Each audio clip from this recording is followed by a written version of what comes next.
अभी आप सुन रहे हैं ऐसे कैसे पनपे पाखंडी। लेखक डॉक्टर नरेंद्र दाभोलकर, ललित कुमार की आवाज में। अध्याय 1। गुरुडम किस स्तर पर।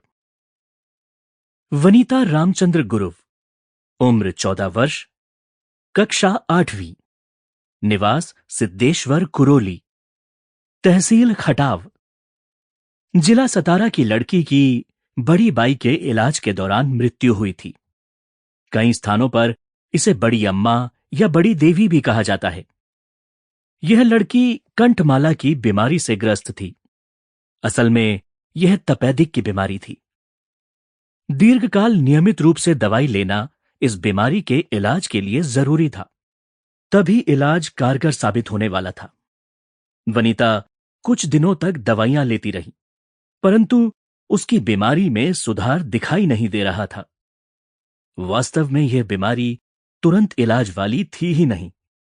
पर इस बात का ध्यान लेने वाला भला कौन था? लड़की के तंदुरुस्त होने के आसार ही नहीं है, क्योंकि यह बीमारी मूलतः बड़ी अम्मा के प्रकोप का नतीजा है।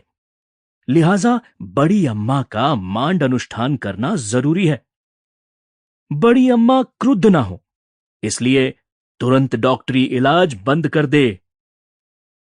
यह सूचित करने के लिए देवऋषि महिला हाजिर ही थी। वनीता के घर वालों ने अज्ञान और भय के चलते डॉक्टरी इलाज रोक दिया और मांड अनुष्ठान कराया। एक मांड अनुष्ठान से अपेक्षित नतीजा नहीं मिला, इसलिए और एक अतिरिक्त मांड अनुष्ठान आयोजित करना पड़ा। इस मांड अनुष्ठान में लगभग 5,000 रुपए खर्च हुए। खेती गिरवी रखनी पड़ी, पर बीमारी काबू में नहीं आई। वनीता की तबीयत दिन ब दिन बिगड़ती ही चली गई और एक दिन उसने दुनिया से रुखसत ली। वनीता के पिता को अपनी गलती का एहसास हुआ, परंतु तब तक बहुत देर हो चुकी थी। बड़ी अम्मा तथा मांड वाले अंधविश्वास के चलते ही वनीता की मृत्यु हुई। असल में यह मृत्यु नहीं है, बल्कि इसे हत्या ही मानना चाहिए। महत्वपूर्ण बात यह है कि सिद्धेश्वर कुरोली यह जिला पंचायत अध्यक्ष का गांव था। उनके गांव में यह शर्मसार घटना घटी थी। हमने आंदोलन चलाया, सतारा जिला पुलिस अधीक्षक से मिले, हमने धुआंधार बारिश में धरना भी दिया। फिर भी हम बड़ी अम्मा वाली देवऋषि महिला को सबक मिले ऐसा दंड नहीं दिला पाए। सतारा जिला में इस तरह की घटनाएं बड़े पैमाने पर देखने को मिलती हैं और पश्चिमी महाराष्ट्र में भी कहीं कहीं पर। व्यक्ति के शरीर पर मवाद भरे फोड़े बन जाने पर डॉक्टरी इलाज करने की अपेक्षा इसे बड़ी अम्मा का प्रकोप कहा जाता है। बड़ी अम्मा को संतुष्ट करके बीमारी को दूर करने के लिए अनुष्ठान कराया जाता है। इस दौरान डॉक्टरी इलाज सख्ती से बंद कर दिया जाता है। कभी कभार फोड़े वाले घाव का अपने आप भराना या फूटकर उनका विरेचन भी हो जाना महज इत्तेफाक से ही होता है और कुछ नहीं।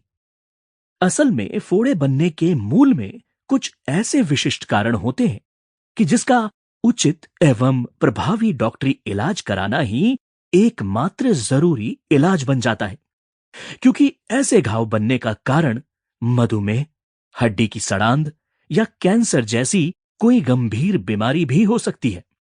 नतीजा, घाव फैलने और सड़ने लगता है, जिससे जान जोखिम में आ जाती है। बड़ी अम्मा का मांड अनुष्ठान करने वालों की टोली में 5 से 7 लोग होते हैं। टोली की मुखिया अमूमन महिला ही होती है। वह इस बीमारी को रोकने की गारंटी स्वयं के शरीर में सवारी लाकर देती है। इस अनुष्ठान में आरती और मांड, इन 2 कार्यक्रमों का आयोजन किया जाता है। आरती अर्थात बड़ी अम्मा के गीत गाना और माफी मांगकर मांड भरने की मियाद को बढ़ाने तथा अस्थायी लाभ प्रदान करने की विनती। इसमें सबसे Sample complete. Ready to continue?